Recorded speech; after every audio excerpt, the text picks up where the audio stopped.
മണ്ണാർക്കാട് കുരുതിച്ചാൽ വെള്ളച്ചാട്ടത്തിൽ ആനയുടെ ജഡം. പാറയിൽ കുടുങ്ങിക്കിടക്കുന്ന നിലയിലാണ് ജഡം. മല വെള്ളത്തിൽ ഒഴുകിയെത്തിയതാണ് എന്ന് വനം വകുപ്പ് അറിയിച്ചു. ഇന്നലെ സൈലന്റ് വാലി മേഖലയിൽ കനത്ത മഴയാണ്.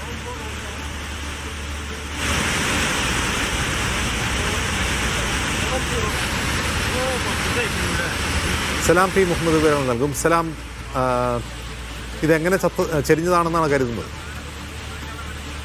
അക്കാര്യത്തിൽ വനം വകുപ്പിനൊരു മറുപടി നൽകാൻ കഴിയുന്നില്ല. ഇപ്പോൾ അവരെത്തിയിട്ടേ ഉള്ളൂ. അവർക്ക് അതിനടുത്തേക്ക്, അതായത് ഈ ആനയുടെ ജലത്തിനടുത്തേക്ക് എത്താനുള്ള ഒരു സാഹചര്യം നിലവിലില്ല. കനത്ത മഴയായിരുന്നു. അതോടൊപ്പം തന്നെ കുന്തിപ്പുഴയിൽ വലിയ കുത്തൊഴുക്കുമുണ്ട്. അതുകൊണ്ട് തന്നെ ആനയുടെ ജലത്തിനടുത്തേക്ക് എത്താനുള്ള ഒരു സാഹചര്യം നിലവിലില്ല. ഏതായാലും വനംവകുപ്പ് ഉദ്യോഗസ്ഥർ സ്ഥലത്ത് ക്യാമ്പ് ചെയ്യുന്നുണ്ട്. ഇന്ന് രാവിലെയാണ് നാട്ടുകാർ ഈ പ്രദേശത്തത് കുരുതിച്ചാൽ പ്രദേശത്തുള്ള ആളുകളാണ് ഇങ്ങനെ പാറയിടുക്കിൽ ആനയുടെ ജഡം കുടുങ്ങിക്കിടക്കുന്നതായി ശ്രദ്ധയിൽപ്പെട്ടത്. ഉടൻ തന്നെ വനംവകുപ്പിനെ വിവരം അറിയിക്കുകയായിരുന്നു. ഇന്നലെ വലിയ രീതിയിലുള്ള മഴയാണ് പാലക്കാട് ജില്ലയുടെ മലയോര മേഖലയിൽ ഉണ്ടായത്. സൈലന്റ് വാലി പ്രദേശത്തൊക്കെ തന്നെ കനത്ത മഴ ഇന്നലെ ഉണ്ടായിരുന്നു. അതിൽ ആ മഴവെള്ളം, അതായത് സൈലന്റ് വാലി പാറയിടുക്കിൽ നിന്നും വെള്ളം ഒഴുകിയെത്തുന്ന ഒരു പ്രദേശമാണ് ഈ കുരുതിച്ചാൽ എന്ന് പറയുന്നത്. അതുകൊണ്ട് അവിടെ നിന്നും അല്ലെങ്കിൽ കാട്ടിനകത്ത് ഏതെങ്കിലും തരത്തിൽ ചെരിഞ്ഞ ആന ജഡം പിന്നീട് അവിടേക്ക് ഒഴുകിയെത്തിയതായിരിക്കാം എന്നുള്ളൊരു നിഗമനത്തിലാണ് ഇപ്പോൾ വനം വകുപ്പ് ഉള്ളത്. ഏതായാലും വനം വകുപ്പ് അവിടെ ക്യാമ്പ് ചെയ്യുന്നുണ്ട്. അതിനടുത്തേക്ക് പോകാൻ പറ്റാത്ത സാഹചര്യം ഇപ്പോൾ നിലവിലുമുണ്ട്.